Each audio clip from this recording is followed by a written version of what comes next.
اللہ रब्बुल इज्जत ने बनी आदम को गुमराही से बचाने के लिए अपने बंदों में से खास बंदों को चुना और उन्हें नबूवत के ओहदे पर फाइज करके हर कौम की तरफ मबूस किया।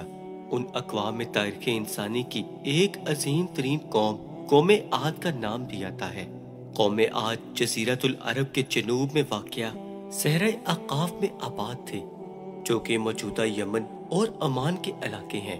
अरब की तारीख में उनको आदे ओला के नाम से याद किया जाता है। दर हकीकत आद हजरत नूह अलैहिस्सलाम की नस्ल से एक शख्स था, जो हजरत नूह के बेटे साम की औलादों में से थे। उसने जनूब के इलाकों में जब सुकूनत इख्तियार कर ली तो एक अजीम कबीले की बुनियाद रखी, जो कि बाद अज़ां आगे चल के कौम आद कहलाई। तारीख में कौम आद अजीम और ताकतवर लोगों में सरे फहरिस्त हैं। ये लोग नहायत ही लंबे, जोरावर और मजबूत हुआ करते थे। उनकी जिस्मानी मजबूती और कदो कामत बेमिसाल हुआ करती थी। वो लंबे लंबे दरख्तों को एक हाथ से पकड़कर उखाड़ फेंकते, जबकि मौरखीन के मुताबिक वो ऊंचे ऊंचे पहाड़ों को काट कर आलीशान महल बनाने का फन भी जानते थे, जो कि उस जमाने में दुनिया की सबसे बड़ी फनकारी हुआ करती थी। और आद इसमें बेमिसाल महारत रखते थे। मुआशी तौर पर कौम आद बहुत ही खुशहाल हुआ करते थे।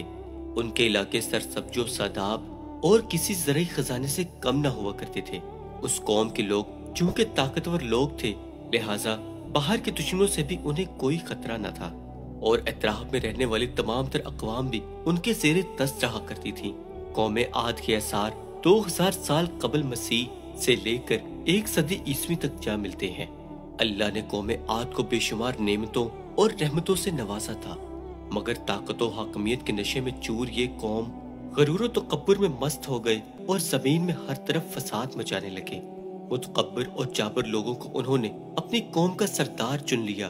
बुत परस्ती समेत बड़े बड़े गुनाहों में पड़ गए और अपने आबाओ अजदाद की तालीमात से इनकार करके अल्लाह के इनकारी बन गए।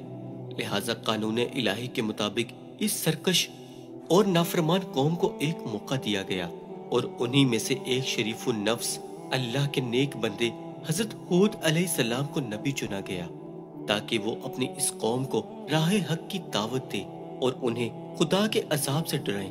अल्लाह पाक ने कुरान मजीद में कौम आद का जिक्र करते हुए इरशाद फरमाया, और हूद अलैहिस्सलाम ने कहा कि मैं तुम्हारी तरफ एक अमानतदार पैगंबर बनाकर भेजा गया हूँ, और फरमाया, ऐ मेरी कौम, तुम सब अल्लाह पाक की इबादत करो, क्योंकि तुम्हारे लिए उसके सिवा कोई और माबूद नहीं। और तुम लोग ये जो बुत परस्ती कर रहे हो कि ना कोई खुदाई कानून है और ना ही इसमें कोई अक्लमंदी की बात है, ये तो सिर्फ तुमने अपनी तरफ से गढ़ लिया है। तो कौम आद ने कहा, क्या तुम हमारे पास इसलिए आए हो कि हम एक ही खुदा की इबादत करें और उन सब माबूदों की इबादत को छोड़ दें कि जिनकी हमारे आबाओ अजदाद इबादत किया करते थे? कौम आद ने कहा, अगर तुम वाकई ही सच्चे हो तो तुम अपने वादे के मुताबिक अजाब इलाही ला कर दिखाओ।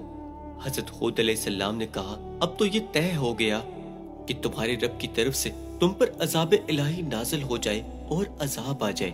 लिहाजा अल्लाह पाक की तरफ से एक तेज और तुंद तूफान उनकी तरफ भेज दिया गया। ये रेत का तूफान तकरीबन 7 दिनों तक मुसलसल चलता रहा और उनकी तमाम बुलंद इमारतों को जमीन पोस कर दिया। हजारों सालों से बसी वो कौम आखिरकार निस्तो नाबूद हो गई, और उस अजाब से सिर्फ हजरत हूद अलैहिस्सलाम के समेत और आप पर ईमान लाने वाले निजात पा गए, और पूरी कौम तारीख से मस हो गई।